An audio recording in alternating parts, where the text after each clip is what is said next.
आंखें बंद कीजिए और सोचिए मई 1857 की उस चिलचिलाती गर्मी के बारे में। पूरे हिंदुस्तान में एक खामोशी थी, लेकिन ये खामोशी किसी तूफान के आने से पहले की थी। क्रांति की तय तिथि थी 31 मई 1857, लेकिन नियति को कुछ और ही मंजूर था। 10 मई 1857 को मेरठ की छावनी में एक ऐसी चिंगारी भड़की जिसने 100 साल पुरानी अंग्रेजी हुकूमत की जड़ें हिलाकर रख दी।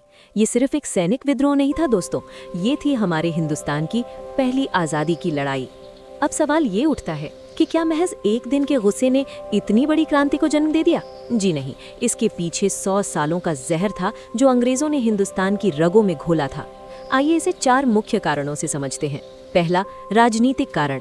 अंग्रेजों ने शुरुआत में हमारे राजाओं से संधियां की और वादा किया कि वे रियासत के आंतरिक मामलों में हस्तक्षेप नहीं करेंगे, लेकिन उन्होंने धोखा दिया।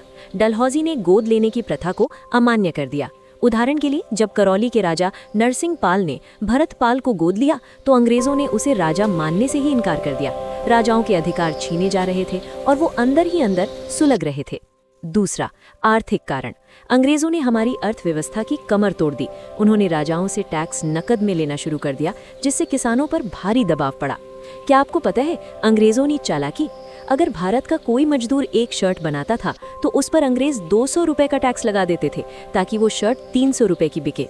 वहीं इंग्लैंड की मशीनों से बनी शर्ट बिना टैक्स के भारत में सस्ती बेची जाती थी। हमारे कुटीर उद्योग बर्बाद हो गए। तीसरा, सामाजिक और धार्मिक कारण। अंग्रेजों ने ईसाई धर्म का प्रचार शुरू कर दिया और हमारे हिंदू मुस्लिम देवताओं का खुलेआम मजाक उड़ाना शुरू कर दिया। उन्होंने डाकन प्रथा और मृत्यु भोज जैसी परंपराओं पर रोक लगाकर हमारे सामाजिक रीति रिवाजों में दखल दिया। ये बात भारतीयों को बिल्कुल बर्दाश्त नहीं थी। चौथा, सैनिक कारण। सेना में भारतीयों के साथ जानवरों जैसा सलूक होता था। पदोन्नति में भेदभाव था। एक ही पोस्ट पर काम करने वाले अंग्रेज सैनिक को जहां 80,000 रुपए मिलते थे, वहीं भारतीय सैनिक को मात्र 10,000 रुपए में खून बहाना पड़ता था। अगर आपको पूछा जाए कि 1857 की क्रांति का प्रतीक चिन्ह क्या था, तो उत्तर होगा कमल का फूल और रोटी चपाती। बारूद तो बिछ चुका था, बस इंतजार था एक माचिस की तीली का, और वो माचिस की तीली बनी एनफील्ड राइफल।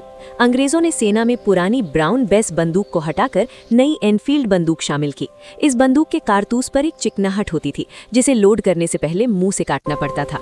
और तभी छावनियों में एक आग की तरह अफवाह फैली कि इन कारतूसों में गाय और सूअर की चर्बी मिली हुई है। गाय हिंदुओं के लिए पवित्र है और सूअर मुसलमानों के लिए अपवित्र।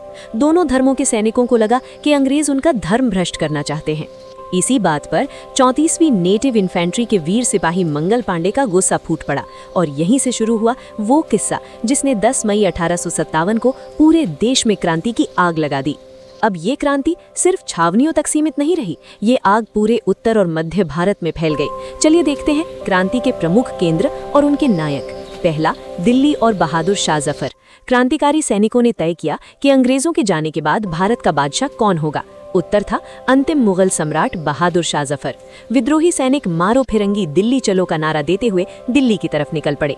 हालांकि जफर बूढ़े हो चुके थे, लेकिन वे इस क्रांति के प्रतीकात्मक नेता बने। दूसरा, झांसी और रानी लक्ष्मीबाई। अगर झांसी की बात करें तो रानी लक्ष्मीबाई ने तलवार उठा ली। उन्होंने अंग्रेज जनरल ह्यू रोज के छट्टे छुड़ा दिए और युद्ध भूमि में लड़ते हुए वीरगति को प्राप्त हुई। तीसरा, तात्या टोपे। इनका असली नाम था रामचंद्र पांडुरंग। ये एक ऐसे निस्वार्थ योद्धा थे जिन्होंने पहले पेशवा नाना साहेब का साथ दिया और फिर झांसी की रानी के साथ कंधे से कंधा मिलाकर लड़े। आपको जानकर हैरानी होगी कि तात्या टोपे क्रांति के दौरान 2 बार राजस्थान भी आए और भीलवाड़ा के मांडलगढ़ से प्रवेश किया। उन्होंने झालावाड़ और बांसवाड़ा की रियासतों पर अधिकार तक कर लिया था, लेकिन दुर्भाग्य से एक दोस्त मानसिंह के विश्वासघात के कारण नरवर मध्य प्रदेश में इन्हें गिरफ्तार कर लिया गया। पहले आप चैनल को सब्सक्राइब कर लें। चलिए आगे बढ़ते हैं। बिहार और वीर कुंवर सिंह। बिहार के जगदीशपुर में 80 साल के राजपूत शेर वीर कुंवर सिंह ने अंग्रेजों को धूल चटाई। इस उम्र में भी जब उनके हाथ में अंग्रेजों की गोली लगी तो उन्होंने अपनी ही तलवार से अपना हाथ काटकर गंगा मैया को समर्पित कर दिया। राजस्थान के प्रमुख केंद्र कोटा और आंवला। अगर राजस्थान की बात करें तो कोटा का जन विद्रोह सबसे भयंकर था। यहाँ वकील जयदयाल और रिसालदार मेहराब खान ने विद्रोह किया। उन्होंने अंग्रेज अधिकारी मेजर बर्डन की गर्दन काटकर पूरे कोटा शहर में घुमाई। वहीं मारवाड़ के आहुवा में ठाकुर कुशाल सिंह चंपावत ने अंग्रेजों की नींदें उड़ा दी। चेलावास के युद्ध यानी कि काले गोरों के युद्ध में कुशाल सिंह ने जोधपुर के पॉलिटिकल एजेंट मैक मेसन का सिर काटकर आहुवा के किले पर टांग दिया। राजस्थान में 1857 की क्रांति के समय एजीजी यानी agent to governor general George Patrick Lawrence था और क्रांति का पहला शहीद यानी राजस्थान का मंगल पांडे अमरचंद बांठिया को कहा जाता है। इतने महान योद्धा, इतनी बड़ी सेना, इतना भयानक गुस्सा, फिर भी हम 1857 में आज़ाद क्यों नहीं हो पाए? इसके पीछे 3 सबसे बड़े कारण थे। पहला, समय से पहले शुरुआत। क्रांति की तय तिथि 31 मई थी, लेकिन मंगल पांडे वाले मामले के कारण ये 10 मई को ही समय से पहले भड़क गई, जिससे पूरे देश में तालमेल नहीं बन पाया। दूसरा, कुशल नेतृत्व का अभाव। हर कोई अपनी अलग वजहों से लड़ रहा था, कोई एक नेशनल लीडर नहीं था जो सबको एक दिशा में ले जा सके। तीसरा, गद्दारी। सबसे बड़ा दुख तो ये है कि अपनों ने ही अपनों को मारा। कई देशी राजाओं ने भारत माता का साथ देने के बजाय अंग्रेजों का साथ दिया। उदाहरण के तौर पर बीकानेर के राजा सरदार सिंह एकमात्र ऐसे शासक थे जो अपनी रियासत से बाहर यानी हरियाणा के बादलू तक अंग्रेजों की मदद के लिए सेना लेकर गए थे।